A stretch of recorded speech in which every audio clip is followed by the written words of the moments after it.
Hello, everybody. Welcome back to the Self-Sovereignty podcast. Today, we are with Jason Grant. Jason, thanks a lot for coming on. Thank you very much, my brother, for having me. Could you give a brief story, your history, what you're doing at the moment, what have you done in the past? Sure. So I was born in a country called Yugoslavia, which split up in 1991/2. And then I spent 3 years in war in Bosnia, which taught me a lot about the nature of humanity and human mind. And then eventually became a refugee in UK, first in Croatia, then in UK at the age of 14. And I was thrown into the deep end of living in the city of London with no English, no understanding of grander global cultures, and the notion of what is basically Greater London, the 17 million people. So first month in London, I was pretty much like just crying from overwhelm. And then I basically decided to get on with my life and actually make the most of it. And then so roll forward another 20 odd years from there, or even 25 years now. You know, I'm living in Surrey. I'm coaching people on improving and expanding their mindsets and clearing up. I've gone through 15 years of running my own business, 2 children, 1 wife, still steady on with that, married, living a relatively normal life, if there is such thing as normal, but kind of middle class life as a self-sustainable, self-running business owner. So you mentioned Yugoslavia. Was that when all the troubles were going on? So Yugoslavia was a country that was actually quite interesting. It was a socialist regime, but it had quite a lot of good things going for it, including free computer clubs for everyone who wanted to study that kind of stuff or just kind of attend the clubs outside of school. Free healthcare, free education, even people were getting free housing. You know, I never met a homeless person until I came to UK, which is quite an interesting thing. So it was kind of for a long time working socialist regime, let's say it like that. And then it broke down into a war, and the 6 countries that make up Yugoslavia split apart and became individual countries of Slovenia, Croatia, Bosnia, Serbia, Macedonia, and Montenegro. Where were you? Which one was your country? Bosnia. Yeah, because there was a lot of trouble there. Bosnia and Herzegovina, is that right?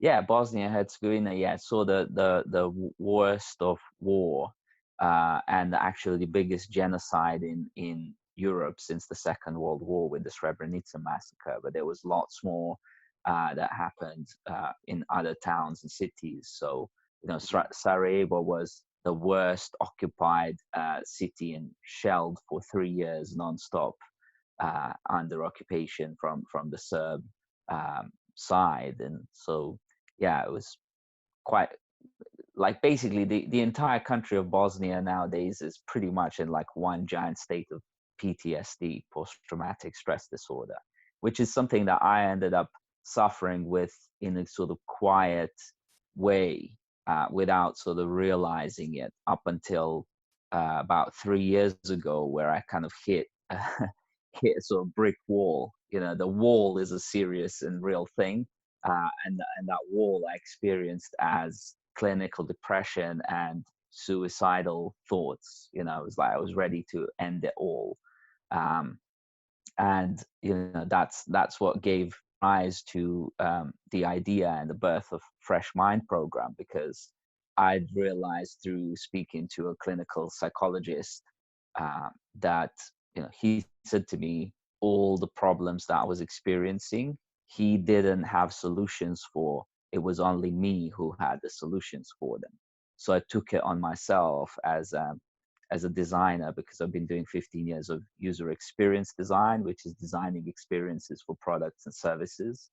I took all my design toolkit to Works and then designed Fresh Mind program that then took me through a journey of clearing up my subconscious and conscious baggage from the mind to let go of those suicidal thoughts and actually move on with life in a way that I always wanted to but didn't know how to. So the Fresh Mind program, which I've got some experience with, is that, in your opinion, was that like the brainchild of the post-Bosnian trauma, breaking through that barrier, as you say? Is that what you sort of took out of all that? Yes. I mean, basically, I'd done a lot of introspection and a lot of personal development work up until that point. When I say a lot, I mean 20 years. You know, I've done Tony Robbins, lots of meditation, read any book under the sun, listened to days and weeks of Alan Watts and all that kind of stuff. I was never really into psychedelics that much. You know, a couple of times I kind of stumbled into that stuff, you know, more by mistake than you know, choice. Although, you know, as you say, you know, there's let the universe take it where it does. Sometimes, you know, you do something, it's like, whoa, I didn't expect that was that. But you know, notionally, what I'm talking about is one time, and this was around the age of 17. The girlfriend that I had at the time, she was a big sort of pot smoker, so weed smoker. And one time I went to like a house party with her and another friend of hers, and she offered me this joint, and there's something called Red Seal. Now, retrospectively, I learned that Red Seal is weed dipped in opium, so it's not quite the same thing. And she was like, take a puff of this. And I said, no, I don't smoke. It's okay, I don't find. She's like, come on, take a puff of this. And I said, that's fine. And she's like, oh, you're such a pussy. You know, so I went to be the man, you know, I wanted to show off. I just went off and took this like giant 2 tokes of like this Red Seal thing. And then 5 minutes later, I was on a absolute out of body experience. But that also taught me, that gave me essentially metacognition, understanding that I'm not my body, because at one point in that trip that I took, I had this view of the room from the corner of the room, like topmost corner. And it was like, hold on a second, who is viewing the aerial mapping of this room? And I'd clocked on at that point at the age of 17 that it was me with a capital M. It was that kind of spirit self. And so that experience always resonated with me. And I think in many respects, that experience helped me understand that the person that was being depressed was not the me with a capital M, but was the little me with the sort of like everyday observable reality self, which that person needed to change a lot and let go of hang-ups to step a lot more into the me with a capital M.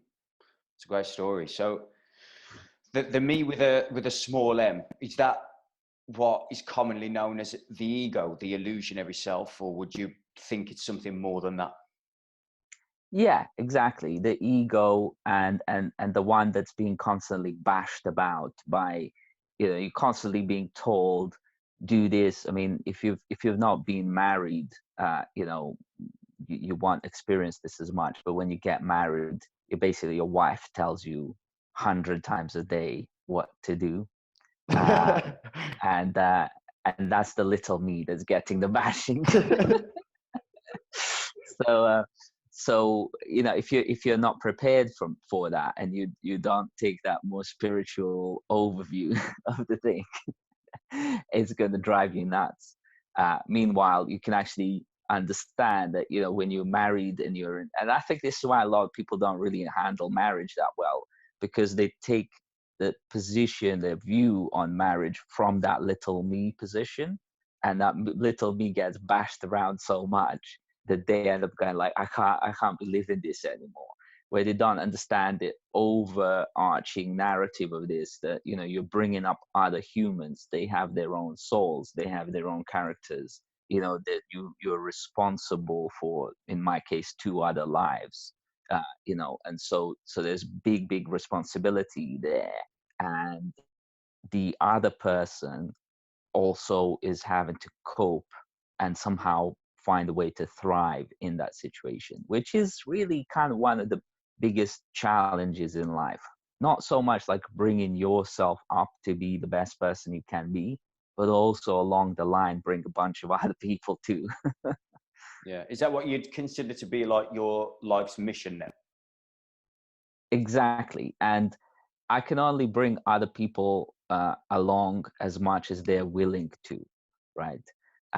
And you find that again in the marriage, you realize that your children actually are not often not willing to do what you want them to do.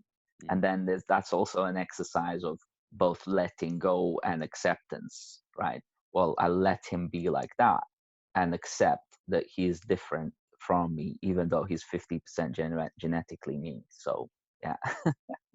I think that's important, like in all areas of life, once we become objective to the world rather than subjective to our own glasses that we put on.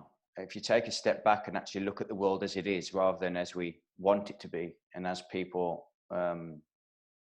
like need it to be in order for themselves to be content.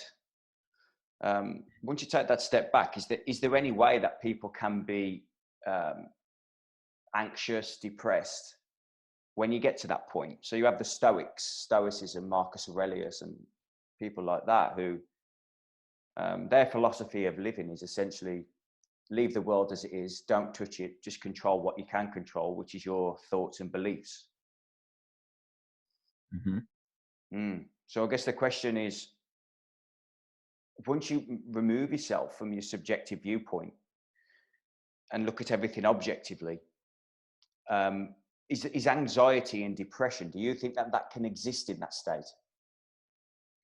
So, okay, let's put it this way.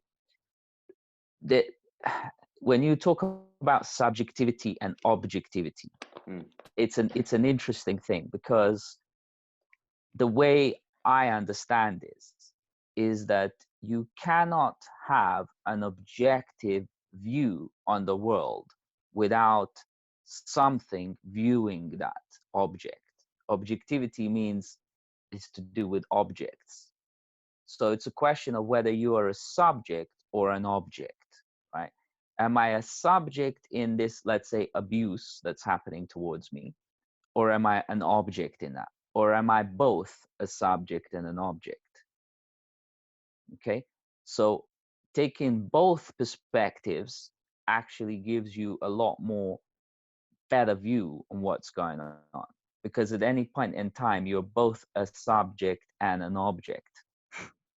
That makes sense. So, Into yeah. like the non-duality, the oneness. I don't really like that word because of the dogma that it seemed to have picked up, but to that degree, I completely get it.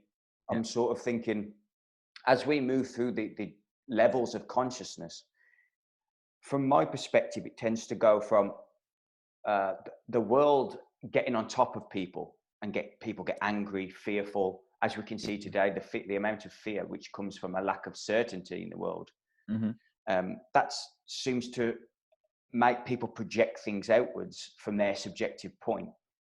Whereas that from what I see, the step beyond that is, okay, take a step back, look at the bigger picture, context over content, and see it for what it is. Now, I appreciate you can't see it for what it is without the subject looking. I appreciate that. But I think that's just the step. Once again, that's the step into like higher vibrational realities. Does that make sense? Yes. And so really for me, it's really understanding the layers and the stacks of that existence, of that transcendence, okay, to be able to then organize reality in the way that I want it to be. which I'm calling my company's mission is redesigning humanity. But at any point in time, I see my ego as an object, uh, and I see the big self with a capital S as subject. It's the subject that's observing the object. And that's the metacognition. But then beyond that, there is a kind of no self, or just kind of the grand void within which everything happens and everything arises out of. So even that is like a form of being. And so that's really then, how it all stacks up in my view.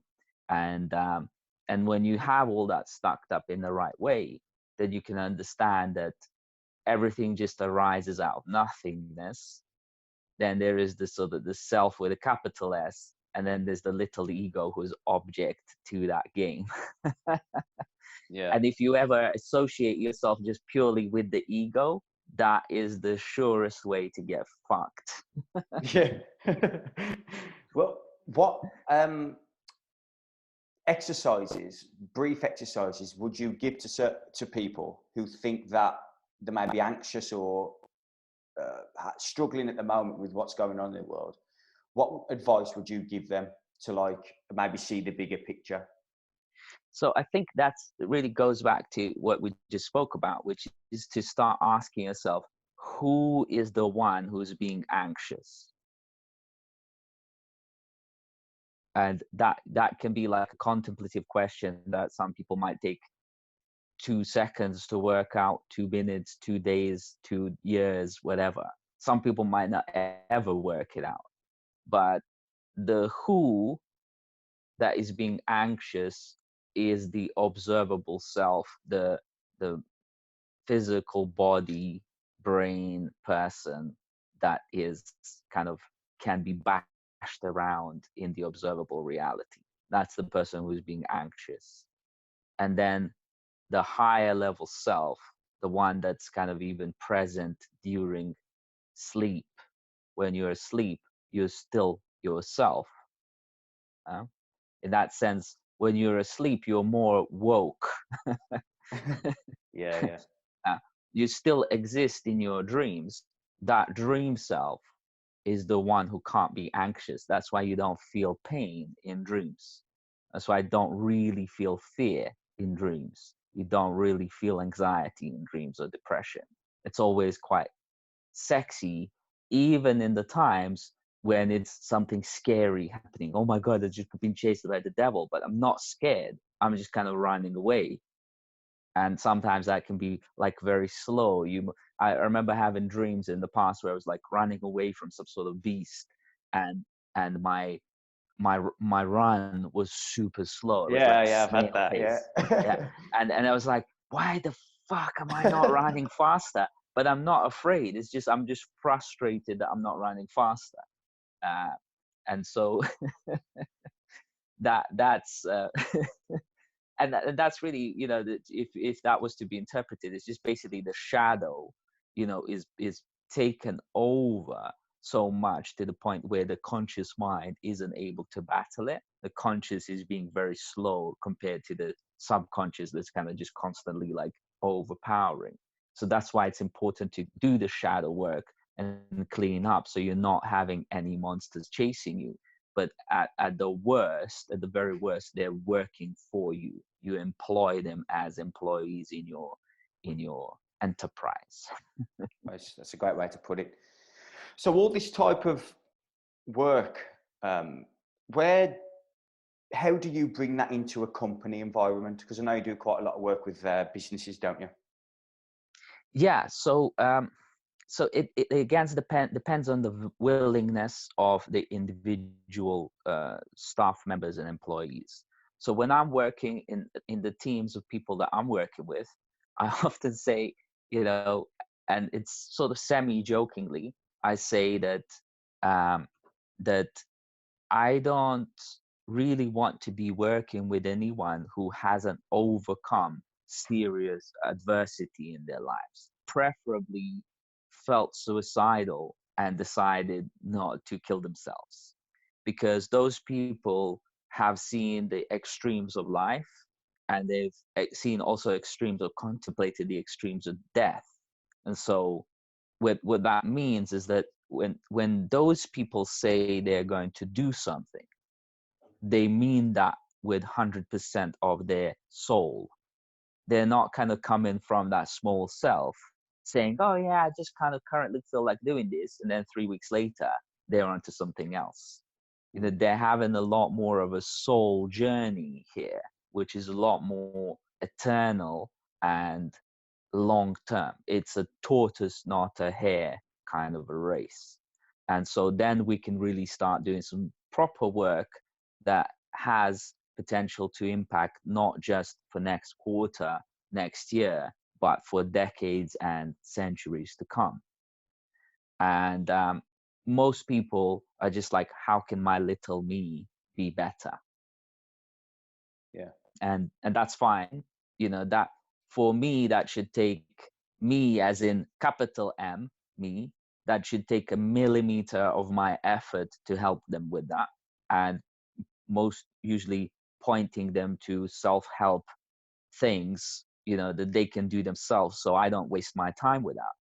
But when it gets into soul work, as in somebody else is having more of a kind of soul pathologies, right, and they're stuck on that subconscious side of things that they can't really see, then it's like, now you need somebody who's a little bit more of the capital me, to overstand that and really kind of work in the depths of that, so that you can then, when you sort yourself out at the capital Y yourself, when you sort yourself out, then you can actually go on and make the impact on the world from yourself with a capital Y. Yeah, it's beautiful. I've seen a lot of business owners in the last 5-6 years or so sort of make that transition into a more integrated, holistic approach, rather than just, you know, being it for making the money. Have you noticed that? Yes, and everyone's of course on their own journey, and they're at a different level of self-awareness. So certainly there seems to be a massive drive towards self-realization a lot more, and self-integration a lot more. And of course, with different people missing different pieces of the puzzle, the right thing might be for them to take a trip to do ayahuasca, or they might do some sort of retreat where they're just sitting on their own for 2 weeks, and sort of becoming one with the tree, and dissolving into the leaves. uh, you know, stop smoking the leaves and dissolve into them, that kind of thing.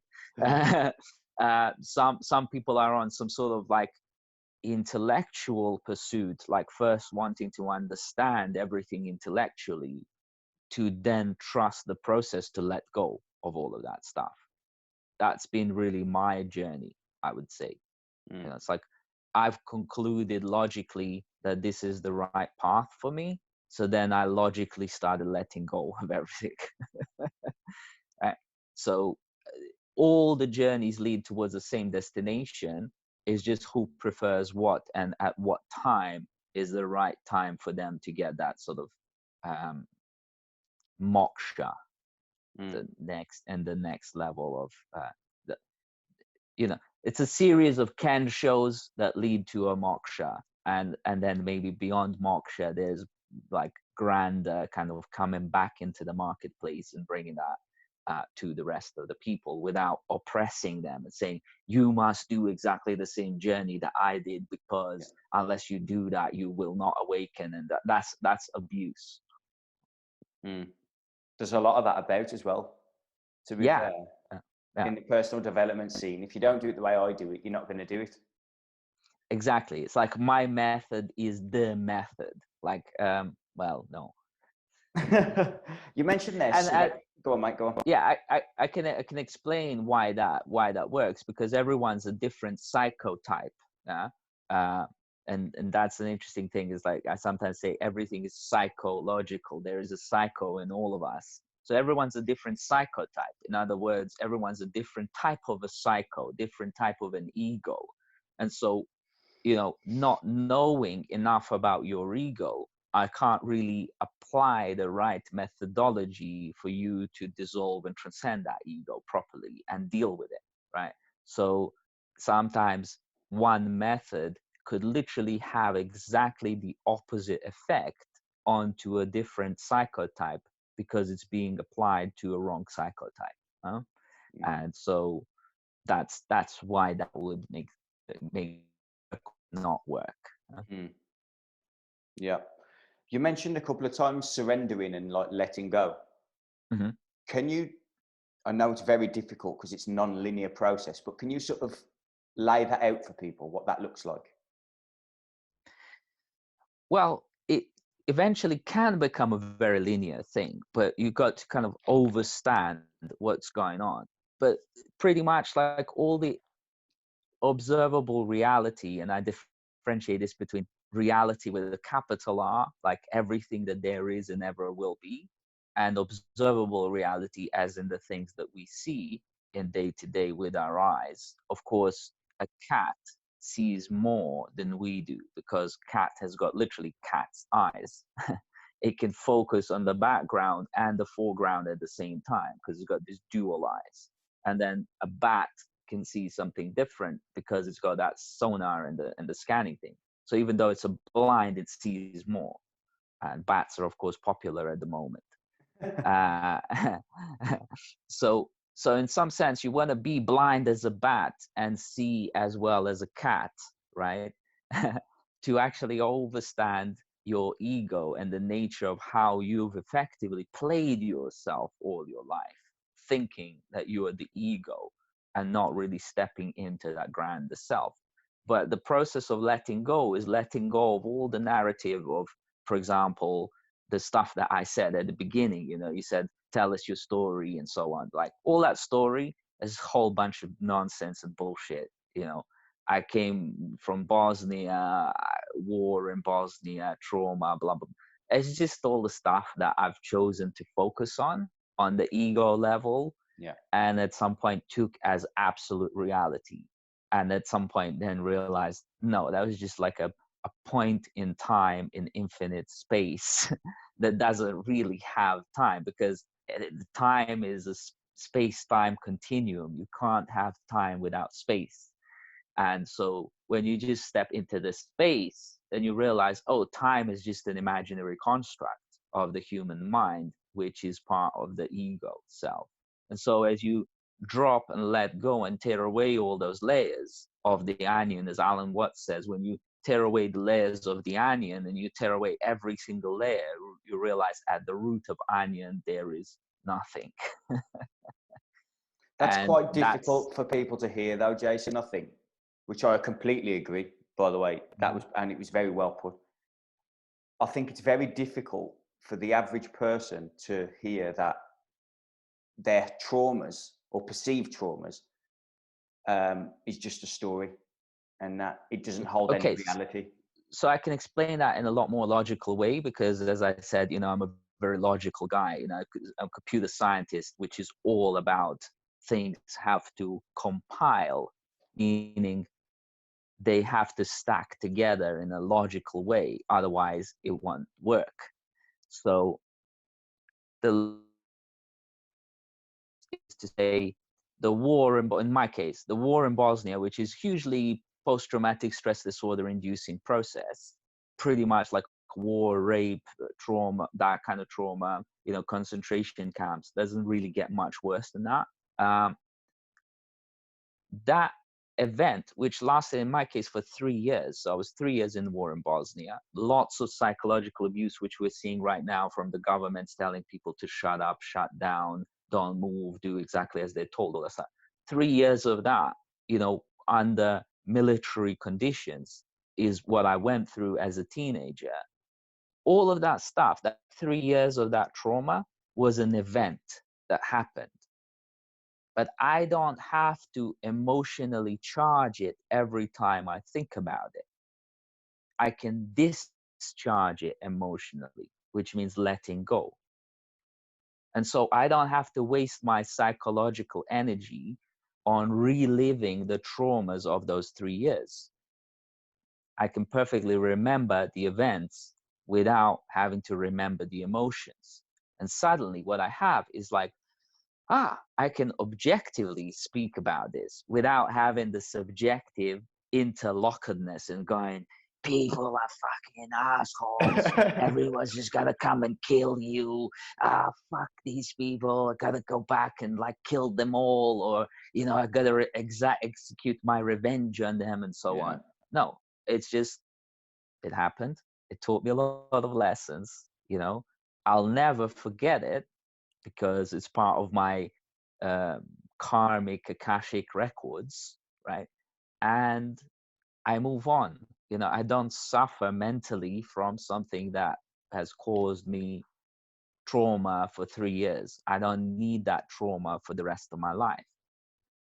And, when I was clinically depressed, what was happening is that trauma that was in my subconscious, in my dark shadow side, it was bubbling up because my regular, everyday, observable life was perfectly fine. And I couldn't complain about anything else really. So the only thing that was to complain about was that stuff that was dug deep down, that was suppressed, and it was coming back up to then for that to be let go of, so that I can rise up into my next level of calling, into my next mission. Yeah, very So well put. Yeah, I think when Einstein said that the best question you can ask is if you live in a friendly universe, mm-hmm.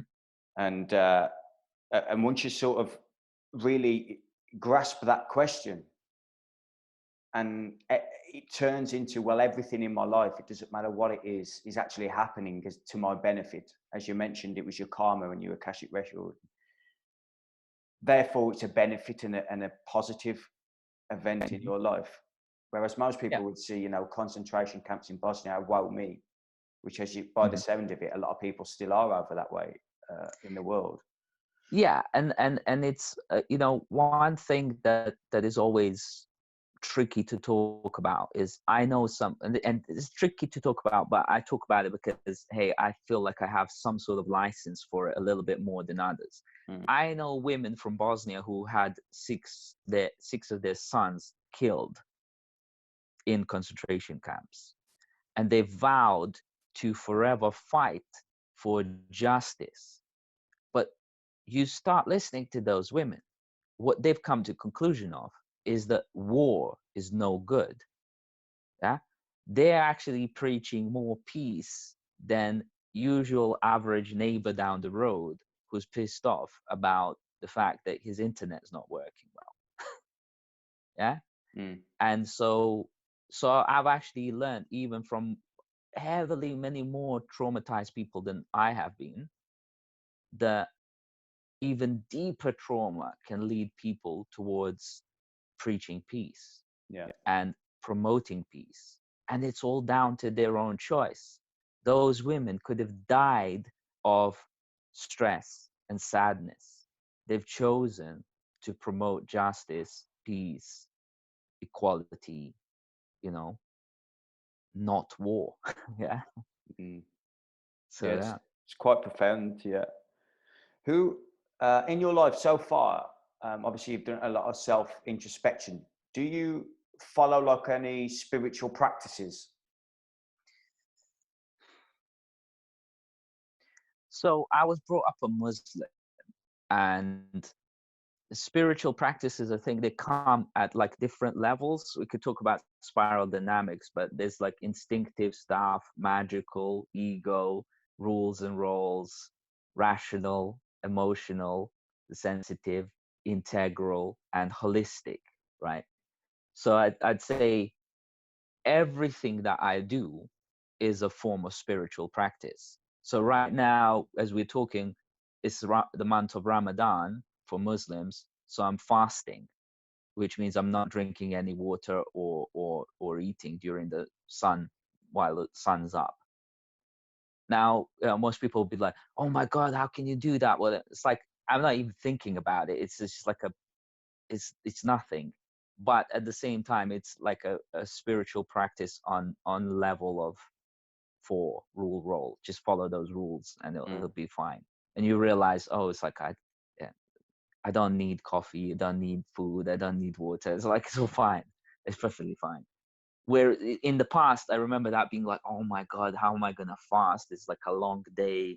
You know, sun goes up at 4 a.m. and goes down at like 9 p.m. You know, it's like, wow, this is a long time without water. And so it's like, it's nothing, but you've got to rise up above that. So what I'm really always thinking about is like, basically life itself is a spiritual practice. Every single thing you do is spiritual. Taking a breath is spiritual practice.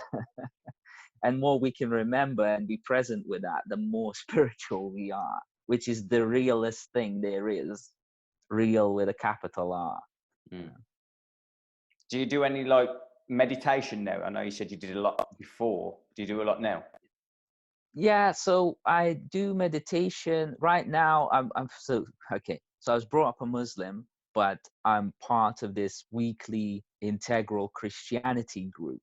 Okay, which is an interesting thing of like you can travel forward in time or back in time. So if you take like Islam as an evolution of Christianity, one way to be a better Muslim is to integrate Christianity better, right?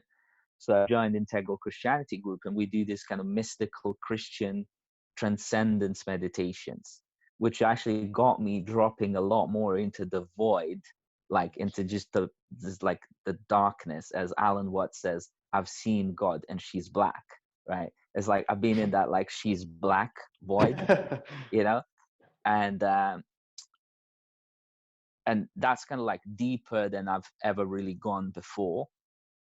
But like maybe I've touched on that before for minutes or moments, but now kind of like being in there in a like a 5-minute guided meditation, and I can go back there like in a structured way. And so that's the kind of cool stuff that I'm practicing at that holistic level, let's say, as meditation. But the other thing is also right now as I'm speaking to you, I'm in meditation. So I'm not really thinking too much when I'm speaking. I'm just being present with the language and the words rolling out.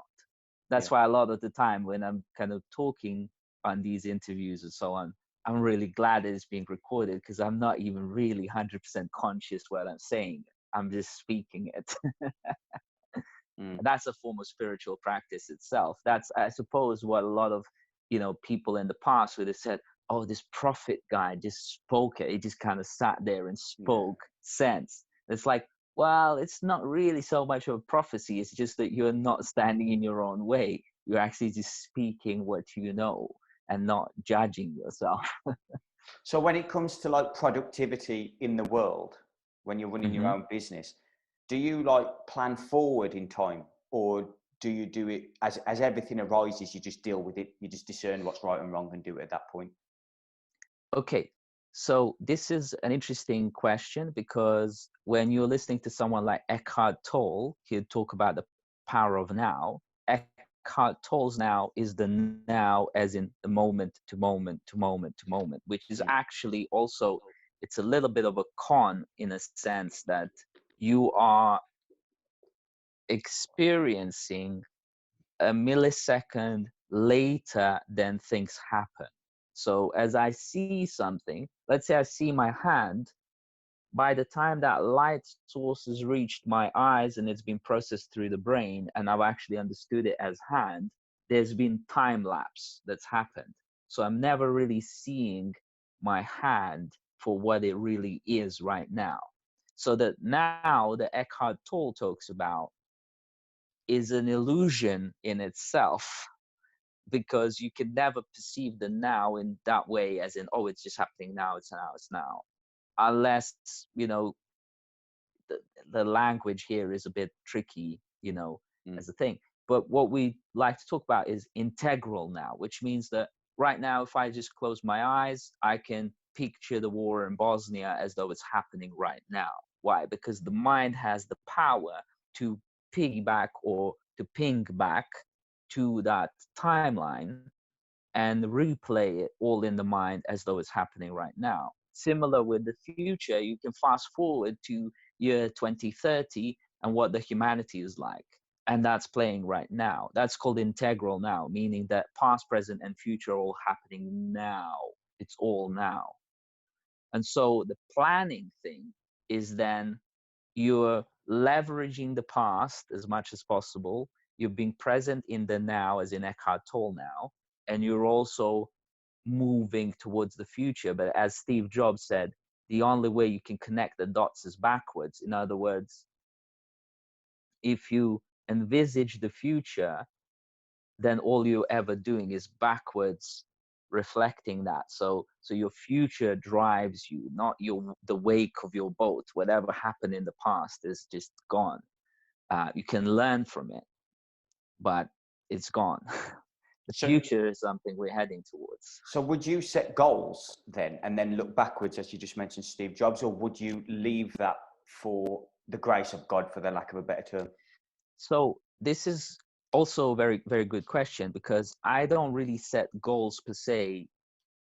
What I do, and I did set goals. I clarify that. I did set goals this year, and then the coronavirus happened. It was like complete. It's like it always goes back to the Mike Tyson. Everyone has plans until I Yeah. punch them in the face, right? It was like I set goals this year, and then as soon as January kicked off, it was all in. It wasn't even like just off. It was just completely torn down, right? And I was like, why the fuck am I setting goals? So the thing, the clever thing, the wise thing to do is to have capabilities, prepare.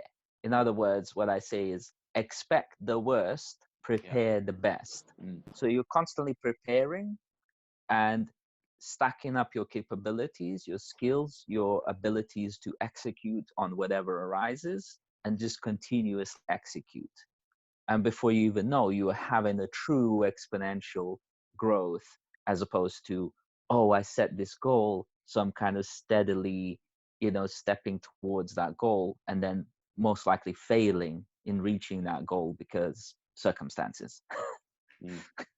Yeah, I think the coronavirus has sort of threw everybody's plans off, to be fair, this year. But most people set goals on the last day of December, and they're gone by about the 10th of January. They're all finished, aren't they? Most people. Exactly. So it's so strange, as you quote Einstein, reality is stranger than you can imagine. What he meant by that is what you're thinking from the ego is just a minuscule aspect of reality. Mm. What is reality is that what is perceived and experienced by that me with a capital M. Mm. What are your thoughts on the way the world's handling all this mess at the moment? The coronavirus. Well, it's an interesting thing, because people like us have been spreading the word of peace, calmness, balance, self-transcendence, integration, unity, collaboration, interdependence, sustainability for years now.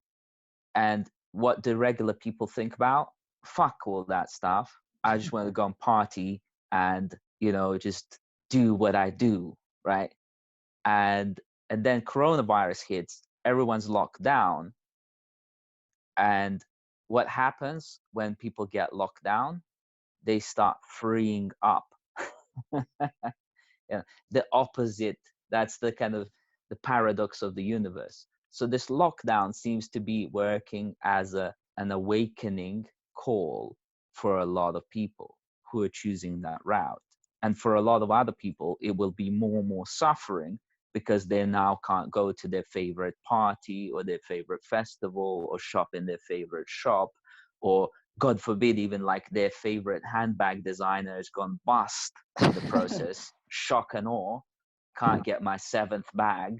I only got 6, and I never actually even worn one of them.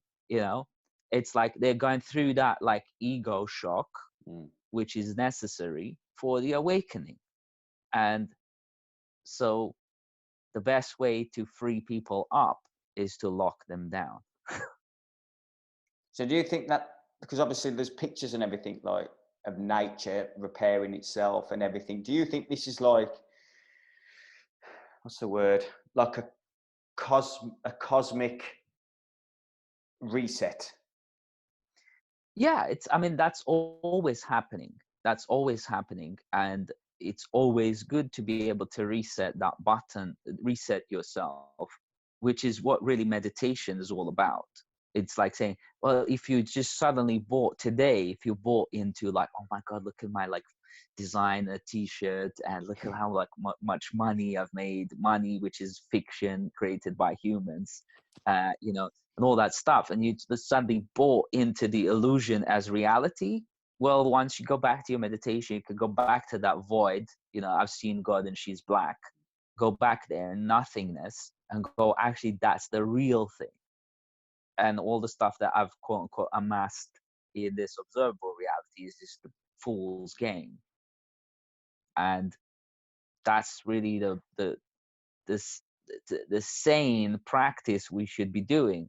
Of course, that's perceived by those caught in the ego as insanity, right? So, you know, the phrase like, are you out of your mind, right, is considered as a bad thing. And it's like, if I'm not out of my mind, I know I'm caught up, I'm Yeah. locked in. Yeah. Like, you better be out of your mind, because that's where freedom exists. Yeah. I have that with the word mindful. Hmm. It's like you don't want the mind to be full. That's the last thing you need. Exactly. That's why Sadhguru says, you can do mindful, I do mind empty. Yeah. Yeah, I Yeah. remember I read that on my website, and a couple Yeah. of people was like, "Why have you changed it?" I said, "Just think Hmm. about the etymology of the word you've got there. It's upside down." Exactly. But this is all necessary practices for people to go through, to go like, oh, I maxed out this practice. When you get to that, hopefully, and I use this terrible word, hopefully you'll start clocking on to go, hey, I've been meditating for 10 years and I always reach a certain level and I'm stuck. Maybe I should change something. And the best thing to change to start off with is change yourself or transcend yourself. But people don't know how to do this. And then it's like, it's a double bind, ego double bind, where it's like, oh, I know I'm stuck, but I don't know how I can get unstuck. That's why you need guides and teachers and coaches and so on. And that's why programs like Fresh Mind exist, for you to not get stuck on yourself. Or when you do, somebody else can prod you a little bit and say, how about this? Have you considered that? Have you considered? That's why sometimes I call that prescribing a perspective. Mm, What if you were this? yeah. What if you went that? Just like a reframe of the reality that they're seeing. Exactly. Mm. I was doing a bit of work with a client the other day talking about using, is it Socratic language patterns? Hmm. Like talking about essentially saying, do you think that one person has got over this, Hmm. what your situation is in? And as soon as like they realize that there's one other person in reality that has handled it and Hmm. has gone through it, it opens up the context that, well, okay, it can be done. Yeah. Yeah. Because before she was like, oh, I don't know what to do, can't get out of it. But once you, Hmm. like Roger Bannister when he broke the 4 minute mile, I think it was, Hmm. in the mid 20th century, as soon as he did it, human beings realized it was possible. And within a year, 2 or 3 others had done it. Yeah.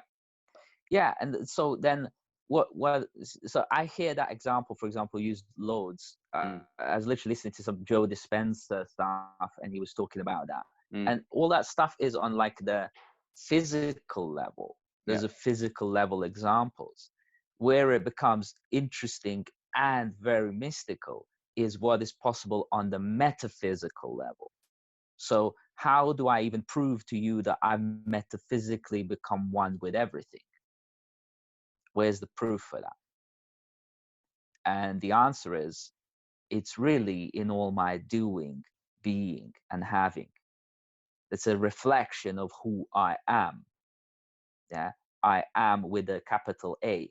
And then a lot of spiritual, quote unquote, people get stuck in that metaphysics of things. But it's like, how are you practicing this? How are you reflecting? How are you preaching what you practice, not practicing what you're preaching?